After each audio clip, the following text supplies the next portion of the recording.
बांग्लादेश में हिंसा से जुड़ी बड़ी खबर आ रही है। बांग्लादेश में अल्पसंख्यकों पर हमले जारी हैं। बांग्लादेश के 39 जिले हैं जहां हिंदुओं को निशाना बनाया गया है। घरों से लेकर मंदिरों तक पे तोड़फोड़ की गई है। खबर यह भी है कि कई हिंदू नेताओं की हत्या कर दी गई है और हिंदुओं के घरों को जला भी दिया गया है। हिंदू महिलाओं को अगवा भी किया गया है। राजनीति से जुड़े हिंदू नेताओं को निशाना बनाया जा रहा है और वो लोग अपनी जान बचाने के लिए लगातार भाग रहे हैं।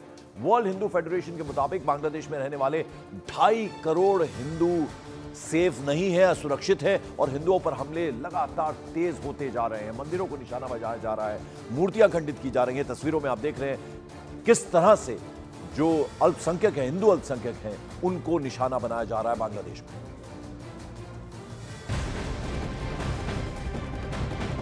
और इधर बांग्लादेश की पूर्व प्रधानमंत्री शेख हसीना भारत से यूरोप जा सकती हैं। सूत्रों के मुताबिक अगले 48 घंटे में यूरोप के लिए वो रवाना हो सकती है।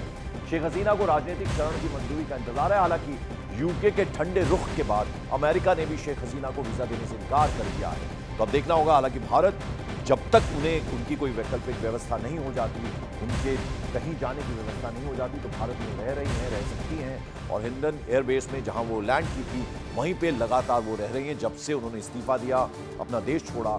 और अब इंतजार इस बात का है कि कहां वो जाती हैं।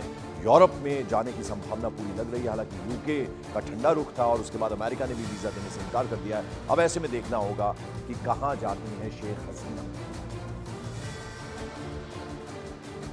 और सीधे रुक करते हैं हिंडन एयरबेस का, जहां मेरे सहयोगी संदीप बोल हमारे साथ जुड़ रहे हैं। संदीप, अब ठंडा रुख देखा ब्रिटेन का और साथ ही साथ अब यूएस ने भी वीजा देने से इनकार कर दिया, लेकिन भारत में कोई दिक्कत नहीं है। वो जब तक चाहे यहां रह सकती हैं जब तक कि उनकी कोई व्यवस्था नहीं हो जाती। क्या जानकारी मिल रही है, क्या इंफॉर्मेशन मिल रही है?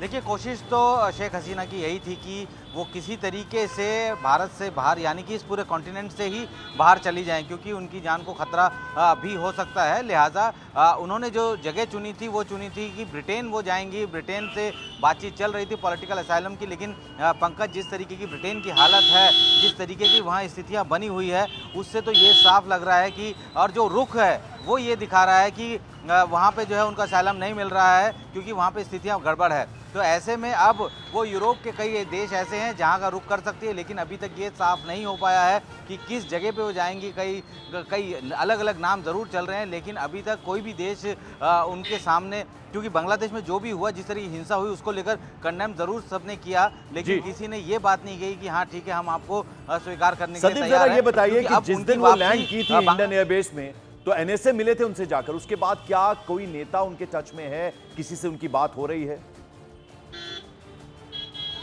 देखिए, जो एनएसए अजीत डोवल के जाने के बाद कोई भी बड़ा लीडर या कोई भी बड़ा अधिकारी यहाँ पे उनसे मुलाकात करने नहीं आया है। जाहिर सी बात है कि जब एनएसए पहुँचे थे तो एक बातचीत जो है वो आमने सामने की थी, लेकिन अब कोई अगर मैसेजिंग अगर पास करनी है तो जाहिर सी बात है कि और भी दूसरे माध्यम हैं, लेकिन अभी तक फिलहाल यहाँ पे कोई भी ऐसा अधिकारी अंदर नहीं गया जो हमारी जानकारी है। लेकिन सरकार पूरी तरीके से टच में है और उनको किसी भी तरीके की दिक्कतें ना हो, क्योंकि खुद विदेश मंत्री ने सदन में बयान अपना जारी कर दिया है। तो उससे साफ है कि भारत जो है इस पर वेट एंड वॉच पॉलिसी में है और जब तक उनको कहीं पॉलिटिकल असाइलम नहीं मिल जाता तब तक वो यहाँ रहेंगी। ये भी बहुत इंपॉर्टेंट बात की संदीप बोल आपने कि जब तक पॉलिटिकल असाइलम नहीं मिलता उनको किसी देश में, तब तक वो आराम से यहाँ रह सकती हैं। ये इंश्योर कर दिया गया है भारत सरकार की तरफ से। बहुत बहुत शुक्रिया इस अपडेट, इस जानकारी के लिए संदीप बोल आपका। उधर आपको बता दें, ढाका में बांग्लादेश की पूर्व पीएम शेख हसीना के लूटे गए घर में कई लोग नजर आए। इस दौरान वहां से जो तस्वीरें आई हैं हैरान कर देने वाली है। प्रदर्शनकारियों ने बांग्लादेश की पूर्व पीएम के घर को तहस नहस कर दिया। यही नहीं, वहां खड़ी कार को भी आग के हवाले कर दिया गया। घर की दीवारों पर शेख हसीना विरोधी तकरीरें लिख दी गई। यही नहीं, साथ ही साथ शेख हसीना के घर से लोग फिर से वहां रखे सामान ले जाते नजर आए। आप देख सकते हैं तस्वीरों में क्या हाल कर दिया घर का। लॉन्स बुरी तरह से बर्बाद कर दिए गए हैं और फर्नीचर तोड़फोड़ वहां की गई। सामान ले जाते नजर आए लोग, आग के हवाले कर दिया गया। देखिए आप, ये पूर्व प्राइम मिनिस्टर का घर, उनके हालत क्या कर दी है उनके घर की, वो आप देख सकते हैं।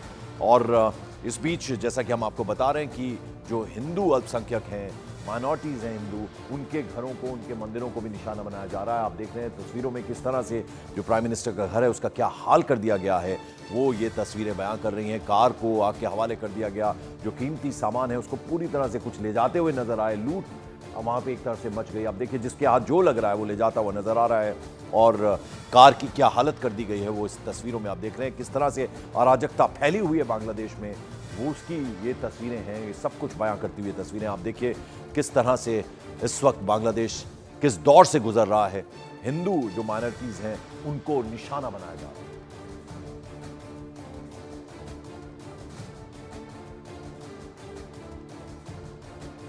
The vandalism I have seen today, it was simply heartbreaking to see it as a citizen.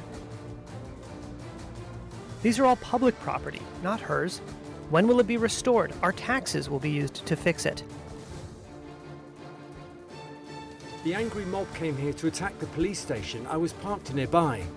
Then police opened fire on the mob, but the mob was huge. Then the police fled from the back.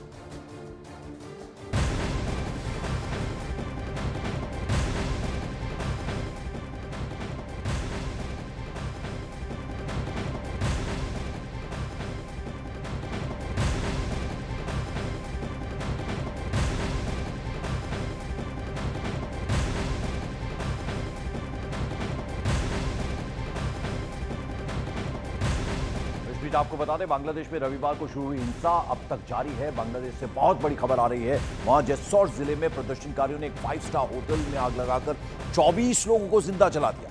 गुस्साई भीड़ ने Awami league party के एक नेता Jabir international hotel में आग लगा दी। इस आगजनी में होटल में मौजूद 24 लोग जिंदा जल गए। खबर यह भी है कि बांग्लादेश में आवामी लीग सरकार का विरोध करने वाली उग्र भीड़ ने होटल के ग्राउंड फ्लोर पर आग लगाई, जो ऊपर तक पहुंच गई। देखते ही देखते होटल से आग की लपटें उठने लगी। आप देखिए किस तरह से एक 5 स्टार होटल को निशाना बना दिया, और अराजकता का आलम क्या है कि आप तस्वीरों में देख सकते हैं। आग की लपटें, काला धुआं आसमान में उठता हुआ नजर आ रहा है। 24 लोग बताया जा रहा है यहां जिंदा जल गए।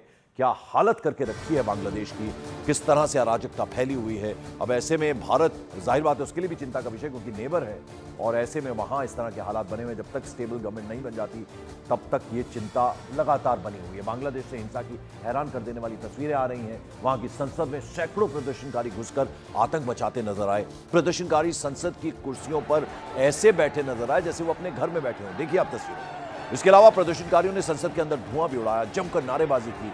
कुछ प्रदर्शनकारी स्पीकर की कुर्सी पर बैठकर नारे भी लगाने लगे, उछल कूद की। ये तस्वीरें आप देख रहे हैं बांग्लादेश की संसद के अंदर का हाल आप देखिए, और समझिए कि इस वक्त किस दौर से गुजर रहा है बांग्लादेश।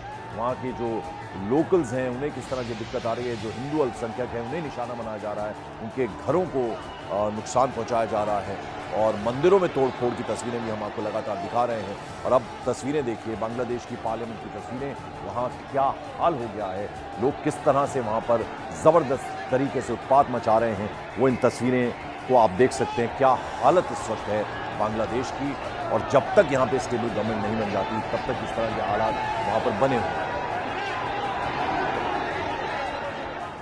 उधर बांग्लादेश में शेख हसीना के इस्तीफे के बाद भी हिंसा जारी है, जैसा कि हम तस्वीरों के जरिए आपको दिखा रहे हैं। बांग्लादेश में अब हिंदू मंदिर, हिंदुओं के घर उपद्रवियों के निशाने पर आ गए हैं।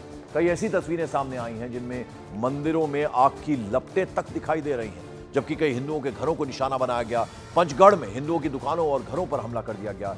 एक ही डिस्ट्रिक्ट में 12 घरों को आग के हवाले कर दिया गया, जबकि दिनाजपुर की अगर बात करें तो 10 घरों को उपद्रवियों ने यहां जला दिया है। खबर यह भी है कि लक्ष्मीपुर में 300 लोगों ने एक साथ हिंदुओं के घरों पर हमला बोल दिया। उधर इस्कॉन मंदिर में भी तोड़फोड़ का वीडियो जारी किया गया। इस्कॉन ने दावा किया कि कई मंदिरों में आग लगा दी गई है। तस्वीरों में आप देख रहे हैं मूर्तियां खंडित कर दी गई हैं, अंदर मंदिरों में आग लगा दी गई है, और ऐसे में जो हिंदू माइनॉरिटी है उनके लिए खतरा लगातार बना हुआ, और ये भारत के लिए चिंता का सबब जरूर बना हुआ है।